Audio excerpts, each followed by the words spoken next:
नमस्कार, मैं हूं मनोज सैनी। एंडी विशेष में आपका स्वागत है। 2018 में एक मतदान हुआ, उसके बाद कांग्रेस की सरकार बनी और फिर 2020 आते आते 28 सीटों पर मतदान संपन्न हो गया। लेकिन इस बीच भारतीय जनता पार्टी ने खासी मेहनत की, तमाम बड़े नेता फील्ड में नजर आए, कई जगह मेरी मुलाकात भी हुई। अब जब चुनाव संपन्न हुआ है तो बीजेपी अपने आप को कहां देख रही है और आने वाले दिनों में किस तरह की सियासत दिखाई देगी। मेरे साथ इस वक्त भारतीय जनता पार्टी के प्रदेश अध्यक्ष बीडी शर्मा जी हैं। बहुत बहुत स्वागत है। हम ये देख रहे हैं कि चुनाव संपन्न हो गया और जो वोट ऑफ परसेंटेज दिखाई दे रहा है, कई जगह काफी बेहतर परसेंटेज रहा है और आप लोग ने बहुत अच्छी मेहनत की है, क्योंकि मेरी आपकी मुलाकात भी कई विधानसभा में हुई है। कहां है भारतीय जनता पार्टी? मनोज जी, इस चुनाव के अंदर भारतीय जनता पार्टी जिस प्रकार से अथक मेहनत कार्यकर्ताओं ने की है, उसी बात से ये सिद्ध होता है कि इस चुनाव में मतदाता बहुत जागरूक होकर के मैदान में उतरा है और जिन कारणों से सरकार कांग्रेस की गई, उन कारणों को लेकर के मध्य प्रदेश के संवेदनशील नेतृत्व पर मतदाता भारतीय जनता पार्टी पर मुहर लगाने का काम जिस ताकत के साथ कर रहा है, उससे मुझे पूर्ण विश्वास है कि भारतीय जनता पार्टी इस चुनाव में 28 की 28 सीटें जीतेगी। जी, लेकिन ये जो चुनाव रहा, इस चुनाव में बहुत कुछ चीजें अलग देखने को मिली। बीडी शर्मा को जितना हम जानते हैं काफी लंबे अरसे से, इस तरह के बयान आपके देखने मेरी नजरों में नहीं आए, लेकिन मैंने देखा कि बयानों की सीमाएं लांघी गई, खासकर जब कांग्रेस के ऊपर आपने आरोप लगाए। कुछ जगह भारतीय जनता पार्टी के नेताओं की तरफ से भी ये दिखाई दिया, हालांकि आपकी समझाइश बार बार मिलती रही। लेकिन ये जो बदलाव सियासत में दिखाई दे रहा है, ये बदलती हुई सियासत क्या कह रही है? देखिए, ये कांग्रेस के लोगों ने इसलिए शुरू किया अनर्गल आरोप लगाना कि वो 15 महीने के उस कार्यकाल का जवाब नहीं देना चाहते थे। कमलनाथ जी से, मध्य प्रदेश के पूर्व मुख्यमंत्री दिग्विजय सिंह से लोग जो पूछ रहे थे कि जिनके इशारे पर सरकार कमलनाथ जी चला रहे थे, तो 15 महीने में आपने क्या किया? केवल भारतीय जनता पार्टी की सरकार के गरीब कल्याण की योजनाओं को बंद करके गरीबों का हक छीना आपने विकास के नाम पर केवल छिंदवाड़ा को देखा और ग्वालियर चंबल अंचल के साथ तो आपने इतना अन्याय और धोखा किया कि दिग्विजय सिंह के इशारे पर आप उस क्षेत्र के विकास के जयरोग चिकित्सालय मेडिकल जो कॉलेज है उसके मॉडर्नाइजेशन के लिए पैसा चाहिए, तो दिग्विजय सिंह ने अवरुद्ध कर दिया कि नहीं बिल्कुल नहीं देना है, क्योंकि वो सिंधिया का क्षेत्र है। और छिंदवाड़ा के अंदर मेडिकल कॉलेज 1600 करोड़ रुपए आप दे देते हैं। तो एक इम्बेलेंस आपने जो किया और कहीं न कहीं ग्वालियर चंबल अंचल को, अन्य विधानसभाओं को आपने जो उनके साथ छलावा किया और जो वादे किए थे जनता से, वो आपने कोई पूरा किया नहीं, जिनके कारण से विधायक जनता के बीच जा नहीं सकते थे और अंत में उनको इस्तीफा देना पड़ा। अंतरकलह आपकी हुई कांग्रेस में और वो वापस आए, सारी चीजें हुई।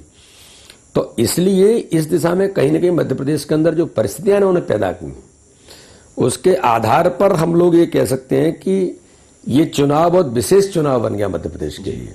और वो जो लोग जो आए छोड़ करके भारतीय जनता पार्टी की, उन्होंने सदस्यता ग्रहण की, हमने सरकार बनाई और सरकार बना करके मध्य प्रदेश को आगे ले जाने का जो प्रयास है, या मैं ये कहूँगा मध्य प्रदेश को बचाने के लिए सरकार बनी, गरीबों के कल्याण के लिए सरकार बनी, तो वो सरकार इस चुनाव में उसको स्थायित्व देने का काम मध्य प्रदेश की जनता बखूबी और ताकत के साथ संवेदनशील नेतृत्व के आधार पर, माननीय शिवराज सिंह चौहान तो ऐसे व्यक्ति हर गरीब के लिए खड़े हैं, हर जनता के लिए खड़े हैं और 15 वर्षों में जो हमने काम किया और 6 महीनों में जो करके दिखाया, उसके आधार पर ये चुनाव बहुत ही मध्य प्रदेश को बचाने का चुनाव है और इसमें हम अच्छे मतों से जीत करके सरकार स्थायित्व की ताकत और बढ़ेगी। लेकिन क्या ये माना जाए कि इस चुनाव में जो विकास के मुद्दे, जिनका आपने, हालांकि काफी दिनों से हम देख रहे थे कि वर्चुअल से एक्चुअल की तरफ भी आप गए, वर्चुअल भी आपकी बात हुई, कुछ काफी सारी सौगातें भी मिली और पहले ये उम्मीद थी कि कुछ दे नहीं पाए कमलनाथ, आप लोगों ने कहा भी, पर क्या ये माना जाए कि ये विकास का चुनाव ना होकर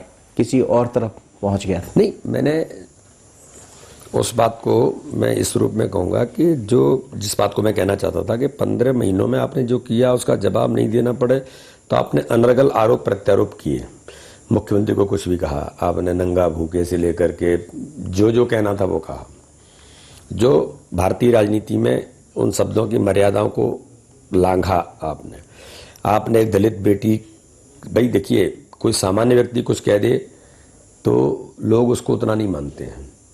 वैसे तो कोई भी नहीं, किसी को भी नहीं बोलना चाहिए, लेकिन एक पूर्व मुख्यमंत्री, कांग्रेस का अध्यक्ष, किसी महिला के बारे में, और वो भी कैबिनेट मंत्री के बारे में, जो आपके मंत्रिमंडल में थी, तो आपको भाई मानती थी, उस पर आपने इस प्रकार के आरोप किए और आप एरोगेंट होकर के खड़े रहेंगे। मैं तो जो कह रहा हूं ठीक कह रहा हूं। तो इतना दंभ और गुरूर भारतीय राजनीति में नहीं चलता है। ये भारत का जो मतदाता है, आम नागरिक है, ये बहुत अलग प्रकार की सोच का है। ये मान सम्मान पर कुछ भी कर सकता है। इसलिए आपने जो किया वो मुद्दों से भटकाने के लिए, किसी पर भी आरोप प्रत्यारोप जो किए वो इसके कारण से किए कि हमको जवाब नहीं देना पड़े। और दिग्विजय सिंह उसे सारे पर काम ही कर रहे थे कि दिग्विजय सिंह तो यही सारी चीजें चलाते रहे, झूठ बोलना और झूठ छलकट के आधार पर जो सरकार बनी थी वो लगातार आप झूठ बोलते जा रहे हैं। तो इसलिए कहीं ना कहीं इस चुनाव में ये जो इस प्रकार की परिस्थितियां बनाने का काम कांग्रेस के नेतृत्व ने किया, तो इन सारी चीजों के लिए जिम्मेदार कांग्रेस थी। भाजपा के लोगों ने, एक आध ने किसी ने बोला होगा, मैं उसके बारे में बहुत नहीं, हमने उसको ब्रेक भी किया। हमने लोगों से कहा कि अगर इस प्रकार के शब्दों का उपयोग किया तो हमको माफी मांगनी चाहिए। हमारे लोगों ने माफी मांगी कि भाई ये गलती हुई, लेकिन दिग्विजय सिंह, कमलनाथ आज तक माफी नहीं मांगे। चुनाव आयोग, वुमेन कमीशन, बाकी एससी आयोग, आम जनता, नारी शक्ति खड़ी, लेकिन आपने माफी नहीं मांगी। तो इस चुनाव में ऐसी बातों का भी जवाब मध्य प्रदेश की जनता ने देखा है बेहतर तरीके से, वो जरूर देगी। दम्भ की आपने बात कही। दम्भ एक ऐसा शब्द होता है जिसमें उत्साह भी होता है लेकिन दम्भ भी होता है। पर कमलनाथ से जब बात हो रही है, अभी भी बात हो रही है लगातार, तो वो ये कह रहे हैं कि आप तारीख लिख लीजिए 11, जब सुबह पेटियां खुल रही होंगी, ईवीएम खुल रही होंगी, वो शपथ ले रहे हैं। और हमने ये भी देखा कि कुछ दिनों से तो उन्होंने ये भी कहना शुरू कर दिया उनके कार्यकर्ताओं ने कि भावी मुख्यमंत्री। देखिए, कमलनाथ जी 15 अगस्त को शपथ ले रहे थे, वो तारीख निकल गई। और ये कहने में गलत क्या है, जाता क्या है हमारे मन में कहने में, हम मन के पुलाव खाते रहे, उससे क्या होगा। लेकिन कमलनाथ जी को ये सोचना चाहिए, दिग्विजय सिंह जी ने बयान दिया है, कमलनाथ जी से चर्चा होने के बाद ही दिया है। वो पहले उनके यहाँ थे, वहां से चर्चा हुई, बाहर आए, फिर उन्होंने ट्वीट किया है, क्योंकि आप ट्विटर के नेता बच्चे हो। उन्हें ट्वीट करते हुए लिखा है कि ईवीएम में चिप हैक होने की संभावनाएं हैं और ये मुझे पूरी आशंका है कि ईवीएम जो है गड़बड़ी सरकार कर रही है। आप मुझे बताइए, जो उनका प्रमुख नेता है, जिनके इशारे पर और पूरी रणनीतिकार वही हैं, और दिग्विजय सिंह पहले ही हार स्वीकार कर चुके, और अब हार का ठीकरा किस पर फोड़ना है 10 तारीख को, तो वो ईवीएम पर फोड़ने की तैयारी उन्होंने कर ली। तो ये तो कमलनाथ जी के इशारे पर ही उन्होंने बात करके किया है। तो ये तो कमलनाथ जी बताएं, वो ये कहेंगे कि हार क्यों हारे, और उधर वो ये हवा भरने का काम कर रहे हैं। हाँ नहीं, हम तो 28 के 28 जीत रहे हैं, तब भी सरकार नहीं बनती। 28 जीतने पर भी सरकार नहीं बनती, वो शपथ काहे की लेंगे। माना कि हम तो आप और हम उन्हीं की बात मान लेते हैं कि आप तो 28 की 28 जीत रहे हो, तो तब भी सरकार नहीं बनती। 29 चाहिए सरकार के लिए, तो एक कहां से लाएंगे? राहुल गांधी की बोनस में भेजेंगे या दिवाली का बोनस एक विधायक मैं तेरे को भेज रहा हूं, सरकार बना ले? तो जनता थोड़ी मूर्ख थोड़ी, गणित जिसको जरा भी आता होगा, तो सरकार तो बीजेपी की रहेगी। मतलब ये मान लिया जाए कि ईवीएम का जब जिन्न बाहर आता है तो कांग्रेस ये समझने लगती है कि अब ईवीएम पर जाना चाहिए। हाँ, काम ही यही है उनका। पहले भी लोकसभा चुनाव में भी आपने देखा, यही दिग्विजय सिंह यही बोल रहे थे। तो इसलिए ये अपनी हार स्वीकार कर चुके हैं, इनकी जमीन ये खो चुके हैं, इनके पास चुनाव लड़ाने के लिए लोग नहीं थे। तो इसलिए परिस्थितियां ऐसी हैं इस मध्य प्रदेश के अंदर कि चुनाव मध्य प्रदेश को, जो मैंने कहा, बचाने के लिए चुनाव है, मध्य प्रदेश के गरीबों के हितों का चुनाव है और एक संवेदनशील नेतृत्व का चुनाव है। तो विकास के मुद्दों पर और नेतृत्व के मुद्दे पर जनता जिस प्रकार से उमड़ी है इस चुनाव के, इसमें जो परसेंटेज है ये सामान्य नहीं है, बहुत अच्छा परसेंटेज है, और इसमें जनता भाजपा को समर्थन दे रही है। ये पूर्ण विश्वास के साथ हम सभी सीटों पर चुनाव जीतेंगे। विडी भाई, आप चूंकि अध्यक्ष है, भारतीय जनता पार्टी के प्रदेश अध्यक्ष है, पहला मौका है जब आप इस जगह है, तो सबसे बड़ी जिम्मेदारी भी भारतीय जनता पार्टी मध्य प्रदेश की आपकी ही हो जाती है। कितना चुनौती भरा रहा ये पूरा चुनाव? देखिए, जिम्मेदारी तो है, मैं तो छोटा हूं जी, और मध्य प्रदेश के अंदर कई हमारे वरिष्ठ नेता जिनके मार्गदर्शन में मैं काम कर रहा हूं, तो मेरे लिए तो ये लर्निंग लेसन है। मैं तो सीख रहा हूं, और सीखने के लिए जो जो काम किया जाता है, अंडर ट्रेनिंग जो काम करते हैं कि मेहनत भी करना है, मैदान में भी रहना है, पढ़ना भी है, सब करना है, तो मैं तो एक लर्निंग ट्रेनी हूं, जिस काम को मैं कर रहा हूं। अध्यक्ष की जिम्मेदारी है, लेकिन अध्यक्ष बनने की भूमिका में आना, इसमें समय लगता है। तो मेरे जितने वरिष्ठ नेतृत्व है, चाहे माननीय शिवराज जी होंगे, माननीय थावरचंद जी होंगे, माननीय उमा जी होंगी, कैलाश जी होंगे, नरोत्तम जी होंगे, गोपाल जी होंगे, सबसे मैं तो सीखने का प्रयास कर रहा हूं। और इस चुनाव में प्रयास किया है कि हम अच्छे से अच्छा कैसे कर सकते हैं।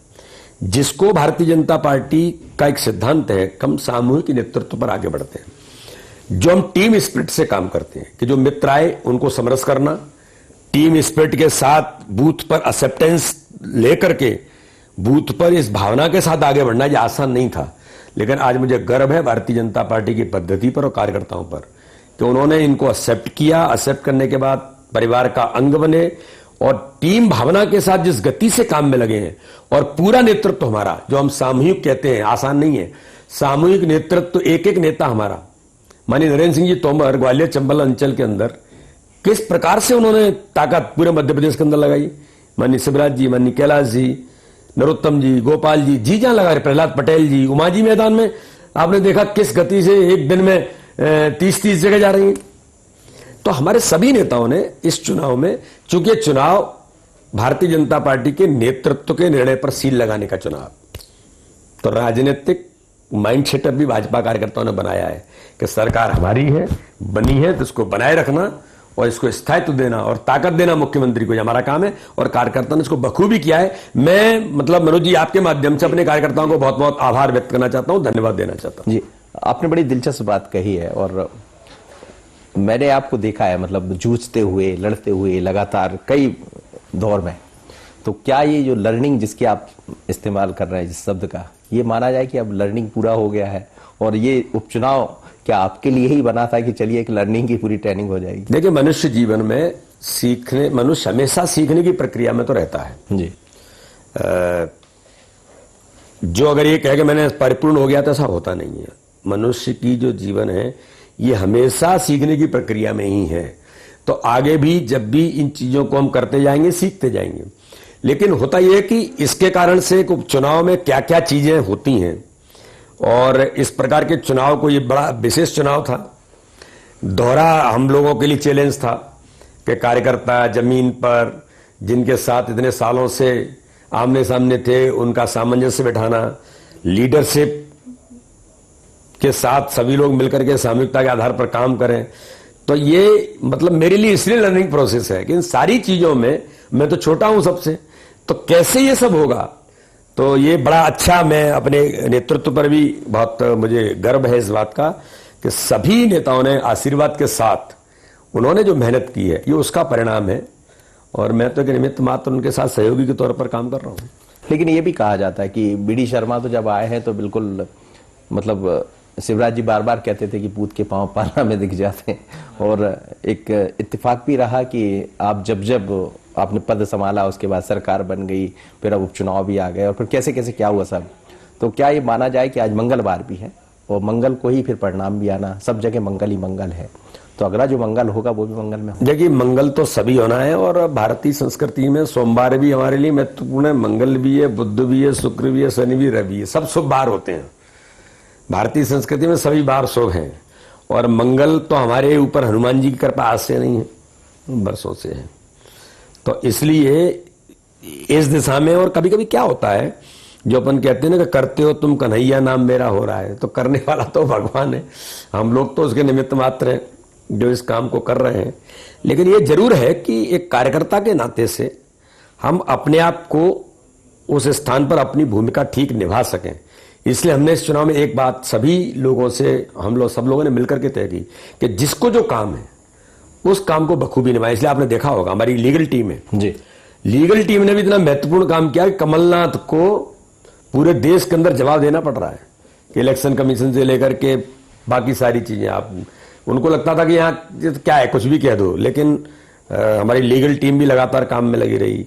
हमारे जो जितने भी मीडिया के लोग हैं, स्पोक्स पर्सन हैं, हमारे पैनलिस्ट हैं, इन लोगों ने भी जिस गति से संभाला मोर्चे को, तो आगामी होने वाले चुनाव में क्या क्या चीजें ऐसी होंगी, इसमें से कई पारंगत लोग भी हमारे निकल करके आए हैं जिनको आगे इस काम में भूमिका उनकी बन सकती है।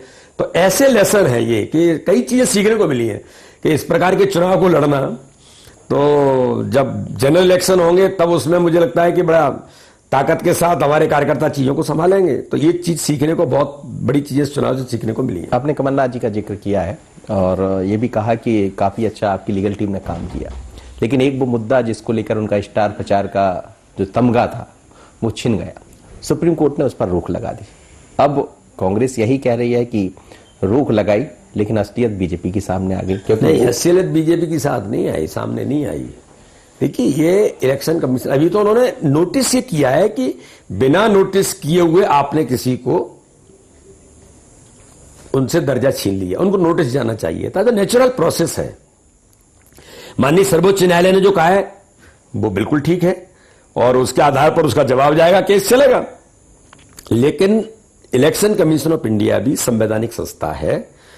आपको ध्यान में हो, दिल्ली के चुनाव में भी अनुराग ठाकुर जी से लेकर सबको प्रवेश साहिब वर्मा का भी इस प्रकार से उन्होंने कुछ शब्द उपयोग किए थे, उस पर छीना था, वो हमारे लोग थे।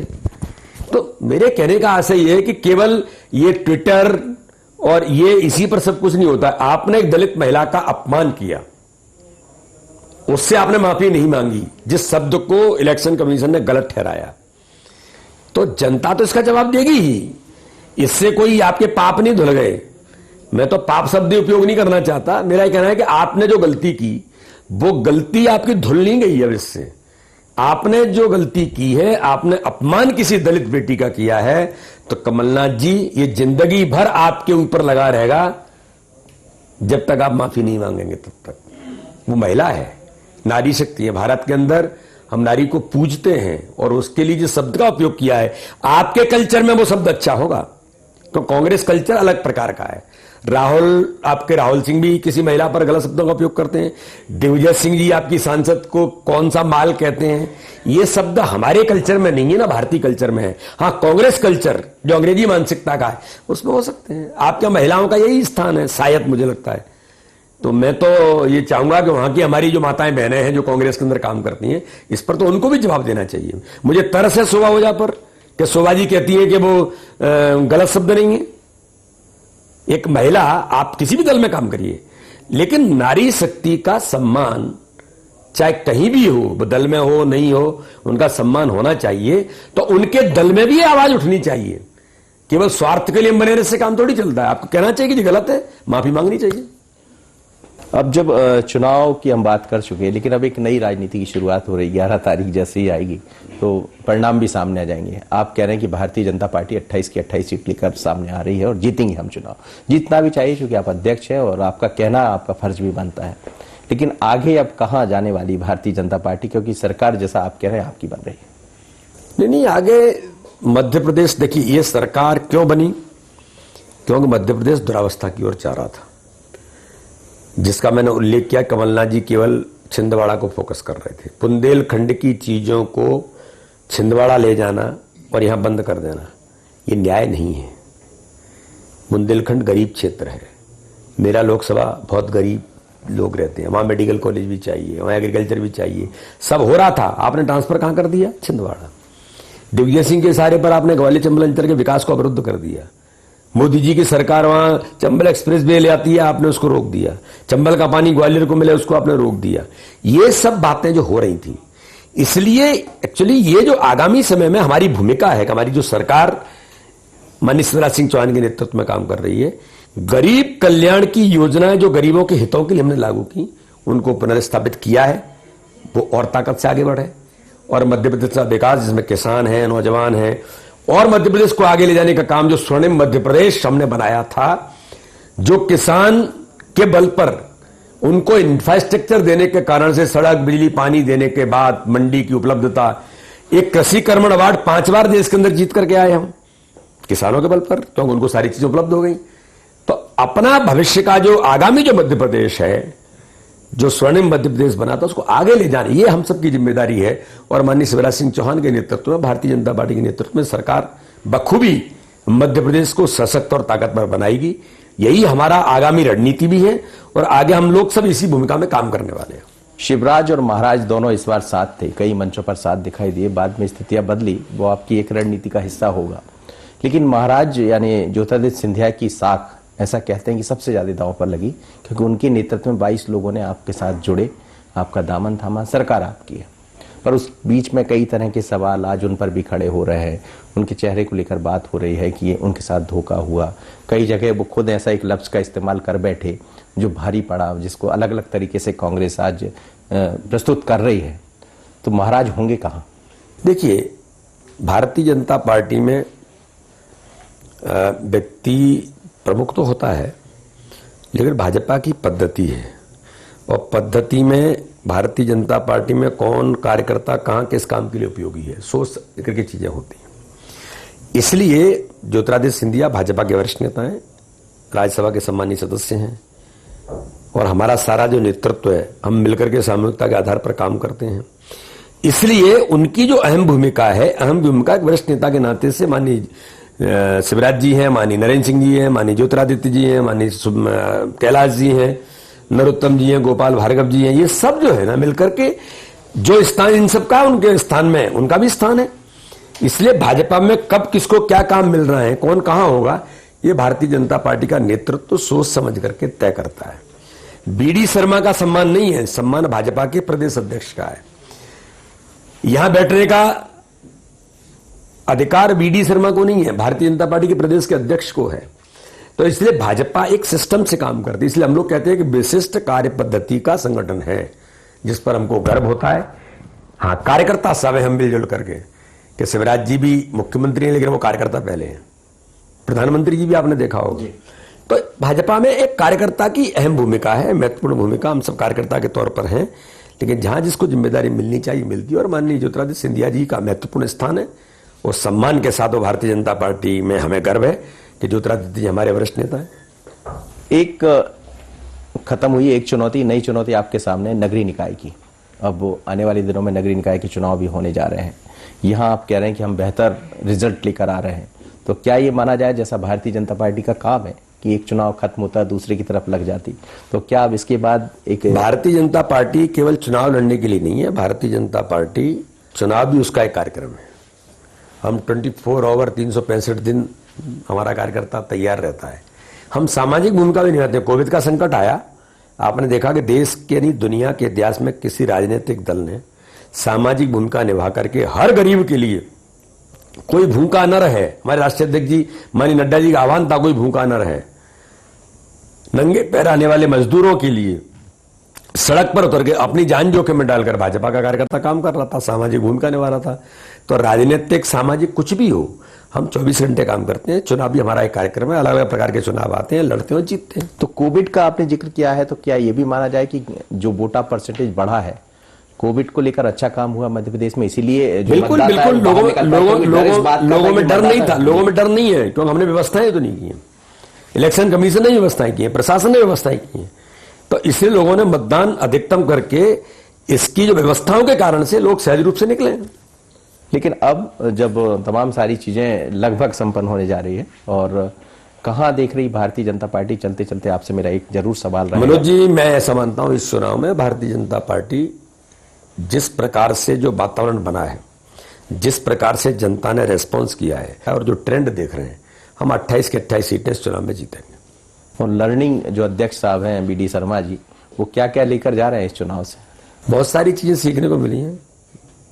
अपने राजनीतिक जीवन में कई चीजें ऐसी सीखने को मिली हैं जिनको आगामी समय में इस क्षेत्र में उनको उपयोग किया जा सकता है, और अपने आप को तैयार करने में महत्वपूर्ण भूमिका इस चुनाव की है।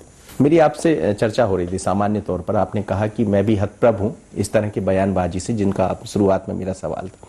क्या भारतीय जनता पार्टी ये चाहेगी आने वाले दिनों में मध्य प्रदेश में जब भी चुनाव हो या इस तरह की चीजें हो, इन पर विराम लगना चाहिए, और एक बीडी शर्मा अध्यक्ष होने के नाते मध्य प्रदेश की सियासत में कुछ नया करेंगे? इसको हम प्रयास करेंगे कि इस प्रकार की चीजें ना हो, क्योंकि ये बिल्कुल ठीक है कि राजनीति में प्रद्वंदता होती है, लेकिन इस प्रकार से व्यक्तिगत प्रहार लोगों के एक दूसरे के ऊपर नहीं होने चाहिए, जो लोगों ने करने का प्रयास किया।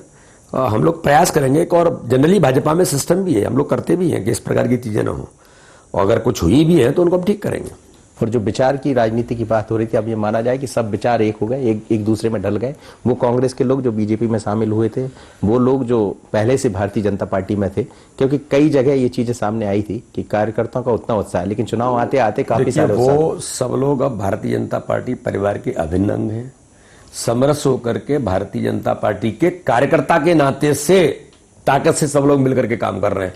अब वो भारतीय जनता पार्टी के नेता हैं और कार्यकर्ता हैं, इसके अलावा और कुछ नहीं। कार्यकर्ताओं के लिए क्या कहना चाहेंगे? कार्यकर्ताओं से मैंने अपील की है कि हम सब लोग मिलकर, भारतीय जनता पार्टी के सभी कार्यकर्ता, इस चुनाव में जो ताकत से आप सबने काम किया है और भारतीय जनता पार्टी को जो विजयश्री इस पर आगामी 10 तारीख को जो मिलेगी, उसके लिए सभी कार्यकर्ता भारतीय जनता पार्टी की बहुत बहुत बधाई की पात्र। और मध्य प्रदेश की जनता ने भी जो रेस्पॉन्स किया है, उसके लिए मैं जनता को भी बहुत बहुत इस बात के लिए धन्यवाद देता हूं कि उन्होंने भारतीय जनता पार्टी को जो ताकत देने का काम मध्य प्रदेश के अंदर किया है, उसके लिए मध्य प्रदेश के 28 विधानसभा क्षेत्र की जनता भी इसके लिए धन्यवाद की पात्र। मध्य प्रदेश का नेतृत्व बीडी शर्मा पूरी तरह आसान्वित है कि 28 सीटें लेकर आ रहे हैं? 28 की 28 सीटें जीतेंगे मनोज जी।